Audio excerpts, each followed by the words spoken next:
Hi, it's Adam here with the junior message of the week, and this week we spoke about really planning. And what I spoke to with the kids was proper planning promotes peak performance. That was the message. And I gave the kids an example of two different boys again, and they were both doing Krav Maga, and they're both blue belts. And one of them liked to plan a little bit in advance. So he'd always ask his mum in the morning at breakfast time, what do we have planned for the day? And she said, obviously, you have Krav Maga because it's Tuesday afternoon. And he knew that in that moment he could be a little bit prepared. So he might grab his uniform, make sure it's nice and neat, and have it on his bed. And another boy was the opposite. He obviously would just wait for his mum to yell, quick, we got to go, do this, do that, etc. And then he would grab his uniform last minute and get ready to go. And that boy that afternoon was playing in the pool, and what happened was his mum was like, quick, we're running late, and he didn't want to get out of the pool because he was having too much fun. And he was then running late, grabbed his uniform and forgot his belt. Opposed to the other boy who was already prepared. He had his uniform packed in his bag, which meant he could play in the pool for a little bit longer, which is really important. Kids really get that when they get, if they're planning well and they're organized, they get to play a little bit longer. So then when they were going to class, one boy had his uniform, he was happy.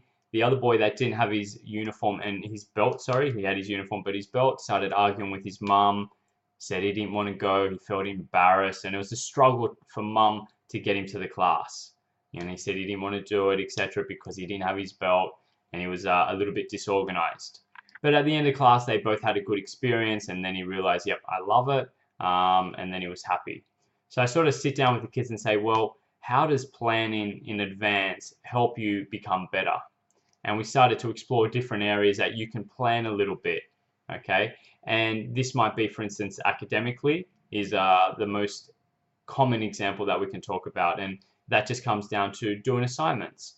So I sit with the kids and sort of say, well, how can you plan for your assignment? Because the last thing you want to be doing is cramming in your assignment a few days before it's due.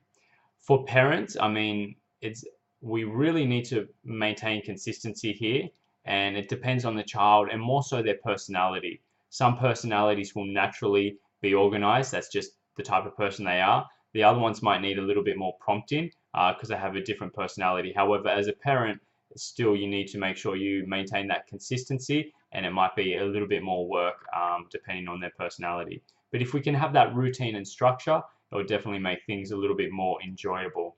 Okay, so that was the message this week.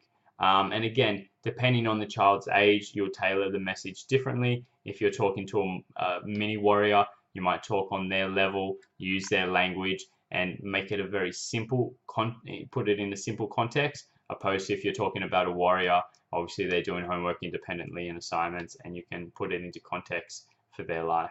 So I hope you enjoyed the message, and if you can follow with the kids, that would be fantastic, and I'll see you at class.